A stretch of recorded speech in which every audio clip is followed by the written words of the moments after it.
The smell of barbecue smoke and family disappointment hung thick in the air at Riverside Park. Our annual Torres family reunion was in full swing, complete with the usual mix of gossip, competition, and carefully staged photo opportunities that would dominate social media for the next month. I stood at the edge of the pavilion watching my siblings arrange themselves for what had become their signature shot, the successful Torres children photo that would inevitably end up framed in our parents' living room and posted across every family member's Instagram account.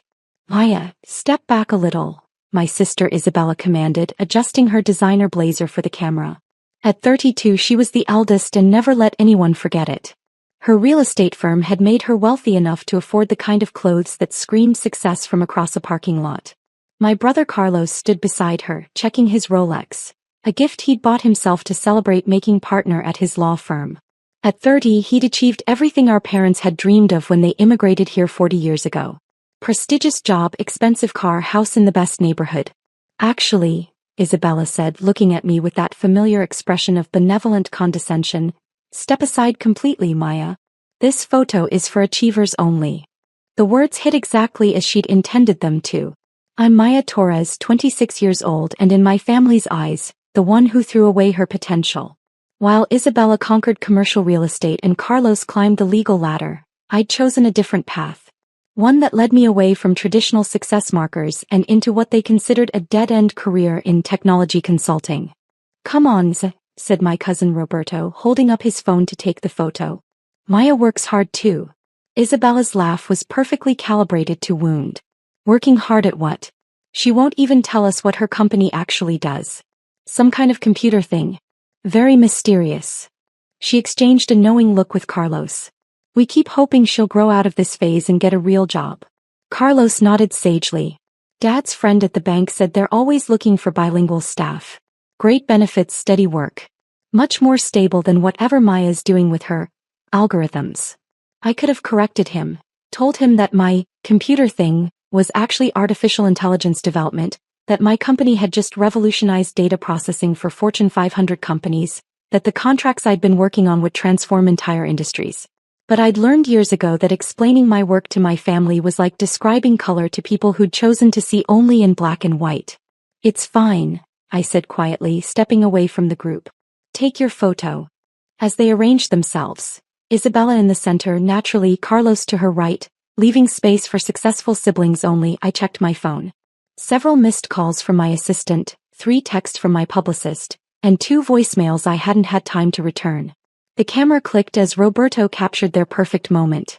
3 successful Torres children, all dressed for success, all living the American dream their parents had sacrificed everything to provide. "Beautiful," called out my mother from across the pavilion. "Mis hijos exitosos." My successful children. The pride in her voice was unmistakable, and the absence of any reference to her 4th child was equally clear. That's when my phone rang. The caller ID showed a New York number I'd been expecting. I glanced around. My family was still basking in the afterglow of their photo session, passing Roberto's phone around to admire the results. "Hello," I answered, walking a few steps away for privacy. "Miss Torres? This is Jennifer Walsh from Forbes magazine. I hope I'm not catching you at a bad time." My heart jumped, but I kept my voice steady. "Not at all. Perfect timing, actually." "Wonderful. I'm calling to confirm tomorrow's cover shoot. The photographer will meet you at the studio at 9 a.m. sharp. We're all very excited about the Youngest Billionaire feature. The story is already generating incredible buzz." The words "youngest billionaire" and "cover shoot" seemed to echo in the sudden quiet that had fallen over my family's conversation. I realized they'd all stopped talking and were staring at me. "That sounds perfect," I said, still calm but loud enough for everyone to hear clearly. "Should I bring anything specific for the interview portion?" "Just yourself and that brilliant mind that built Quantum Leap AI from the ground up. Our readers are fascinated by your story, how you revolutionized machine learning while everyone thought you were just another tech startup.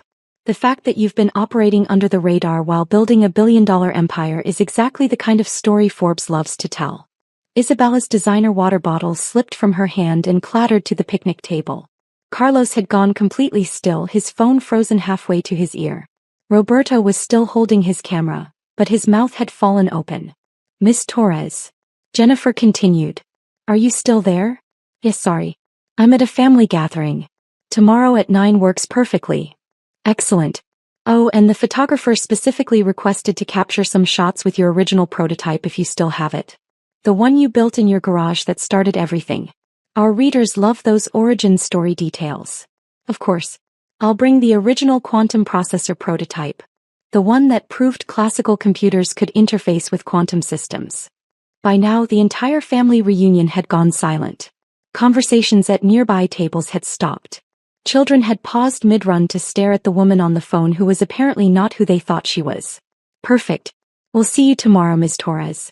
Congratulations again on making Forbes' youngest billionaire list. The story's going to be incredible. I ended the call and tucked my phone away. The silence stretched for what felt like hours but was probably only seconds. Isabella found her voice first. Billionaire. The word came out as barely a whisper. Forbes magazine? Carlos added, his lawyer's training finally kicking in as he processed what he'd just heard.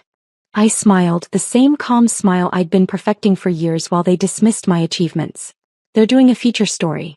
Apparently, Quantum Leap AI is more newsworthy than I expected. Quantum Leap AI, my father repeated slowly, walking over from where he'd been manning the grill. That's your company? That's my company, I confirmed. We develop artificial intelligence systems that can process quantum-level data. Essentially, we've created computers that think like human brains but process information at quantum speeds. The technical explanation sailed over most of their heads, but the word billionaire had landed with perfect clarity. You're a billionaire, Isabella said, and for the first time in my life, I heard uncertainty in her voice. According to Forbes, yes. Though honestly, most of that value is tied up in company equity and ongoing contracts. The cash flow is more modest. More modest, Carlos repeated faintly. Roberto was still holding his phone, staring at the photo he'd just taken. Should I take another picture? With Maya. Isabella looked at the camera, then at me, then back at the camera. We didn't know. You never asked, I said simply. Every time I tried to explain what I was working on, you told me to get a real job. My mother approached slowly as if I might disappear if she moved too quickly. Mija, why didn't you tell us?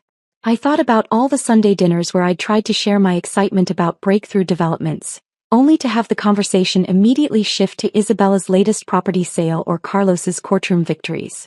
All the times I'd mention meetings with investors, only to have them dismissed as playing with computers. I tried, Mommy. But every time I mentioned my work, you changed the subject.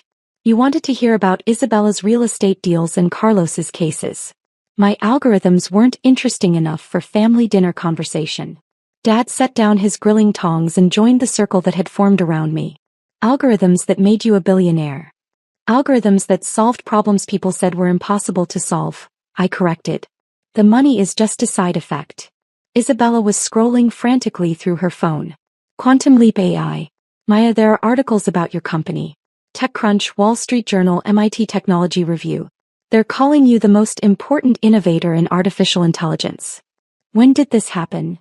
Carlos demanded, his voice carrying that edge it got when he felt left out of important information. It's been building for 3 years, I said. But we've been operating in stealth mode until now. Most of our contracts were confidential. Government agencies, major tech companies, financial institutions. They wanted our technology but didn't want competitors to know they were using it. Government agencies? Dad's eyebrows shot up. NASA's using our systems to process data from the James Webb Telescope. The Department of Defense has contracts for threat assessment algorithms. Goldman Sachs is using our AI to predict market patterns. Google licensed our quantum classical interface technology for their next generation of search algorithms. Each revelation hit like a small explosion.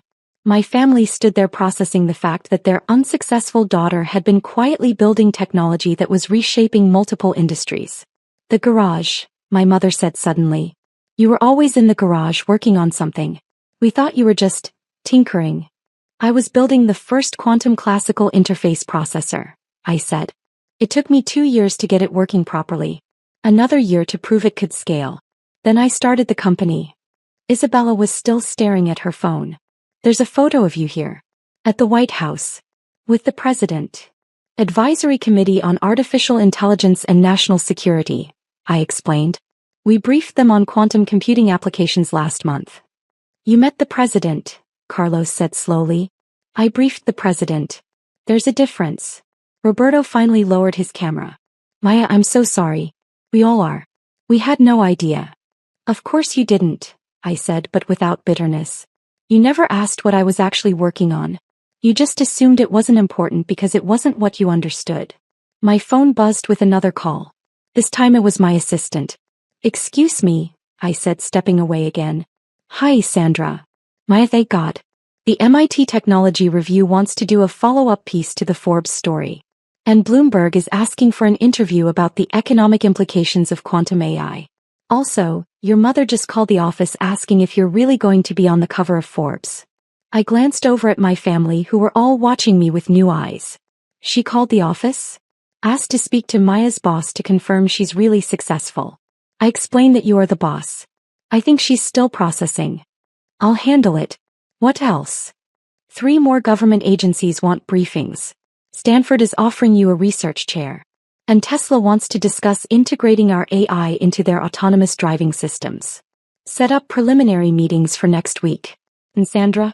My family is going to have questions. Lots of questions. Clear my calendar for Sunday dinners for the next month. After I hung up, I found my family exactly where I'd left them, still standing in a shell-shocked circle around the picnic table. Stanford offered you a job, Carlos said. It wasn't a question he'd clearly overheard. A research chair. Full professor with funding for whatever projects I want to pursue. Are you going to take it? Isabella asked. Probably not. I like running my own company. Though I might do some guest lectures. My uncle Miguel, who'd been quietly listening from a nearby table, approached with a confused expression. Mija, if you're so successful, why do you still drive that old Honda? I laughed. The first genuine laugh I'd had all day. Because it gets good gas mileage and has never broken down. Why would I need a different car? But you're a billionaire, my cousin Sophia said as if I'd missed that detail. Most billionaires don't actually have billions in cash sitting around, I explained. My wealth is in company equity, intellectual property, and investments. Plus I like my car. It's practical. Isabella was studying me with new interest. The apartment you live in, is that real or are you pretending to be modest? It's real. I like my apartment. It's close to the office, has good security, and I don't need more space. But you could afford more, Carlos pressed. I could afford a lot of things. That doesn't mean I need them. Dad had been quiet through this exchange, but now he spoke up. When your mother called your office, what did your assistant tell her? That I'm the CEO and founder of Quantum Leap AI. That we have offices in San Francisco, Boston, and London. That our technology is being used by some of the largest companies and government agencies in the world. And tomorrow you'll be on the cover of Forbes, Mom said, still processing. Tomorrow I'll be on the cover of Forbes. Roberto raised his phone again. Can we take another photo? All 4 siblings. Isabella stepped forward. Maya, I owe you an apology. We all do. We've been incredibly unfair. You've been viewing success through a very narrow lens, I agreed. But that's not entirely your fault. Society teaches us that success looks a certain way. Expensive clothes, fancy cars, traditional careers. My kind of success doesn't fit that mold. Carlos shook his head. Billionaire doesn't fit the mold? Billionaire who drives a Honda and lives in a modest apartment and wears clothes from Target, I clarified. That confuses people. Why? Mom asked. Why live modestly if you don't have to? I thought about how to explain this to people who'd spent their lives chasing visible markers of success. Because the work is what matters to me. The problems I'm solving, the technology I'm developing, the potential to change how computers think. That's what gets me up in the morning. A bigger house or fancier car wouldn't make the work more meaningful. But people don't know you're successful, Isabella protested. The people who matter know. My clients know. My employees know. The scientific community knows. Random strangers at the grocery store don't need to know. Until tomorrow, Carlos said with a slight smile. Until tomorrow, I agreed. After the Forbes article comes out, maintaining privacy is going to be considerably more difficult. Roberto was setting up his phone again. Hey, family photo. All 4 siblings. Maya in the center this time. I don't need to be in the center, I said. Yes, you do, Isabella said firmly. We've been doing this wrong for years. Time to get it right. As we arranged ourselves, me in the center feeling awkward about the sudden attention, I caught my mother's eye. She was crying but trying to hide it. Mommy, what's wrong? Nothing's wrong, Mija. Missed, proud. I'm sorry. We should have listened better. It's okay. No, it's not okay, Dad interrupted. We taught you kids to work hard and chase your dreams. But then when you achieved something extraordinary, we didn't recognize it because it didn't look like what we expected. The camera clicked, capturing a very different kind of family photo. 4 siblings, but this time with the real achiever in the center, surrounded by family members who were finally seeing her clearly. Can I ask you something? Isabella said as we broke apart. The technology you're developing, what's it going to change? It was the first time in years anyone in my family had asked about my actual work with genuine curiosity. Everything, I said simply. Medical diagnosis, climate modeling, financial systems, space exploration, transportation, communication. We're essentially teaching computers to think like human brains but process information at quantum speeds. It's going to accelerate human knowledge by decades, maybe centuries. And you built this in our garage, Mom said wonderingly. I built the prototype in your garage. The real development happened in labs and clean rooms and server farms. But yes, it started in the garage. Carlos was scrolling through articles on his phone. Maya, there's a whole Wikipedia page about you. It says you published your first AI paper when you were 19. My undergraduate thesis got picked up by the Journal of Artificial Intelligence. That was unexpected. Unexpected. Isabella laughed. Maya, you were publishing graduate-level research as an undergraduate? The math just made sense to me. I didn't realize it was unusual until my professor submitted it for publication. My phone buzzed again. Another New York number. Sorry, I should take this. Miss Torres? This is David Chen from 60 Minutes. We'd like to do a segment on Quantum Leap AI and your work in quantum computing. Would you be available for filming next week? I covered the phone and looked at my family. 60 Minutes wants to do a story. Isabella's eyes went wide. 60 Minutes? Would Tuesday work? I asked David. I have a family commitment Sunday that I'd prefer not to move. After I hung up, Roberto was shaking his head. Family commitment? Sunday dinner, I said. I try not to miss them. You've been coming to Sunday dinner every week while secretly being one of the most important people in technology, Carlos said. I've been coming to Sunday dinner every week while building a company that happens to be successful. There's a difference. Dad had been quiet, but now he spoke up. Mija, can you explain to me, in simple terms, what your computers do? I smiled.